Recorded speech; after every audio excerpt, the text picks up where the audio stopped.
Well, still to this day, weeks later, you can't turn on YouTube without seeing somebody else giving their opinion on Vince McMahon and the whole Vince McMahon scandal. Mostly wrestlers, right? You see all the ex-wrestlers talking about it. You get a few other channels talking about it too, celebrities, that sort of thing, other YouTubers. It's a very topical thing. It's breaking its way into the news and everything like that.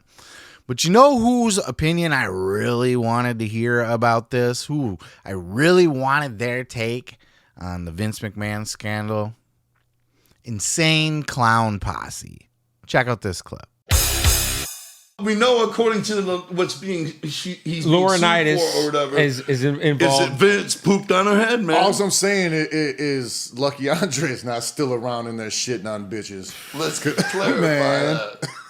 Yeah, for like Andre the Giant, he probably had a shit the size of a fucking horse's dick. He probably like a fucking elephant shit. You could just see Vince McMahon like. This is what I see how it happened when he shit on her head. If He's probably you must know. He's probably like mad tan with like the super white bikini line. That's right. Super. Right? Drunk as fuck, right? It's just gray pre dick dawn. hairs. Him, John Laurinaitis, Brock Lesnar, and sources unknown. Ooh. Right? What the fuck? Right? Listen, are in the hotel room banging that poor girl, right? All night and shooting roids. Vince run around. You know, Brock runs through a wall at one point, fucking out, right? For it. Vince is all drunk, right?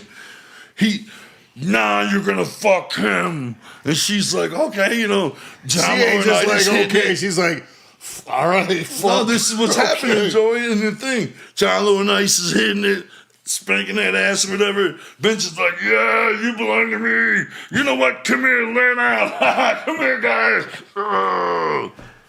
That's how it happened. Okay, look. You can imagine the Vince McMahon party and how ill it would be at 6 in the morning. If he took a shit. All I'm saying is, I've never been a part of nothing. Hand on everything I love, but I've almost been in some fucking weird situations in hotel rooms during our stint in wrestling, where I'm just like, what in the fuck is going on in this room? I'm getting the fuck out, man. Did you I don't belong in here. Nope, cause nah, man. You don't say this where it's like, man, no, man. This ain't cool up in here, man. Anytime one man or more is naked, I don't belong in the room. That's a problem. Dog, You know what I'm saying? I'm just saying that I've had to exit a couple hotel rooms. Like, man, this ain't cool, man. That clip from the Bootleg Kev Podcast, by the way, which I highly recommend you check out at some point in time. He is a huge wrestling fan. It's not his primary topic or anything like that, but he does have wrestlers on. I know he's had Jade Cargill on in the past. I covered that one. But keep an eye out. You know, if you see him talking with a wrestler or something like that, he is definitely one to throw on. He's a fun conversationalist. And of course, the clown's always entertaining, never at a loss for words.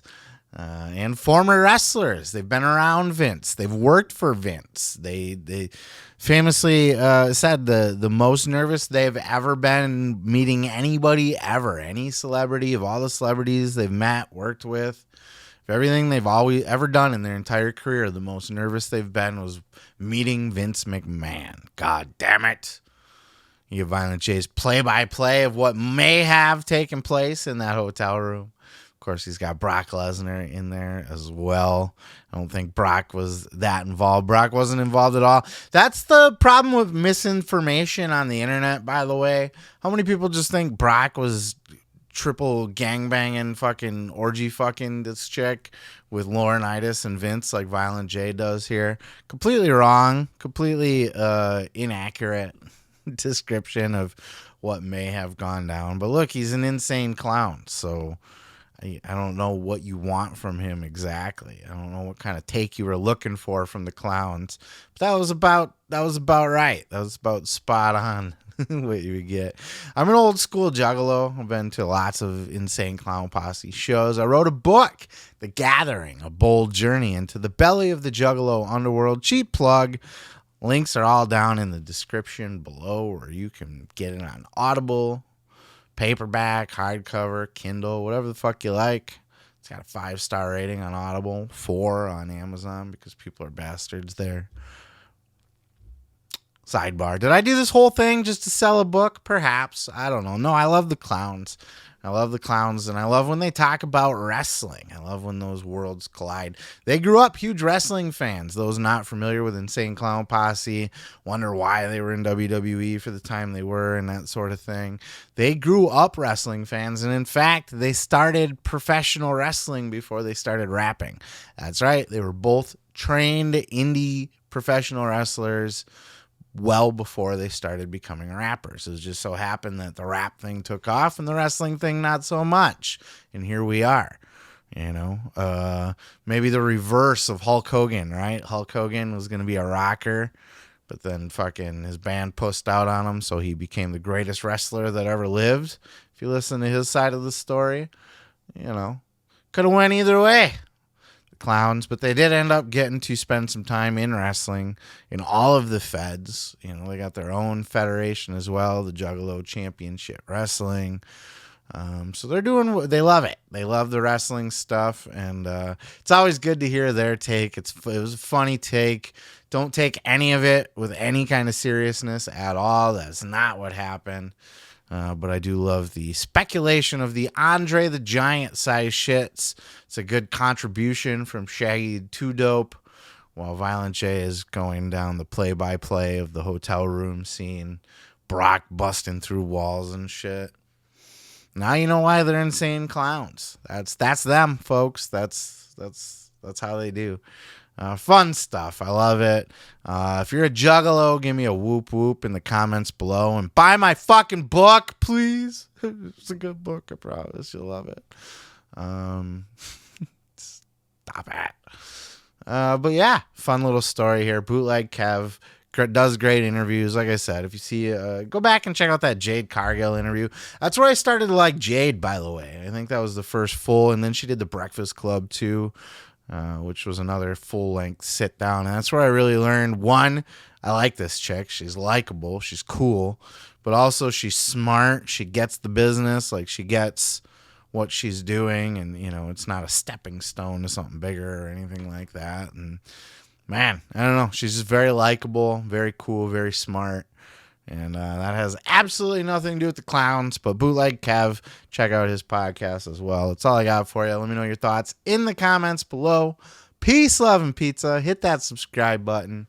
I'm going to go ahead and move on to the next. Whoop, whoop. I hate juggalos. I fucking hate them. I say all this with a grain of salt because for a good part of my own life, I proudly identified as a juggalo. You should come to the gathering with me. Nah, man. I'm not in all that whoop-whoop shit anymore. I'll pay for your ticket. I got fired today. Get the fuck out! Still got room for me?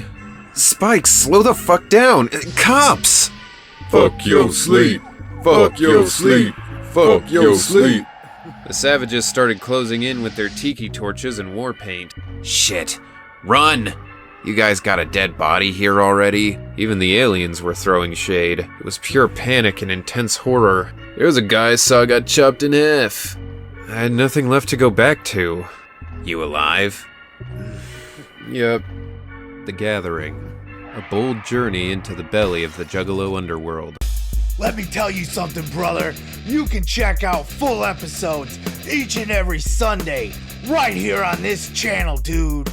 Don't forget to like, don't forget to subscribe, and don't forget to take your vitamins and say your prayers, brother.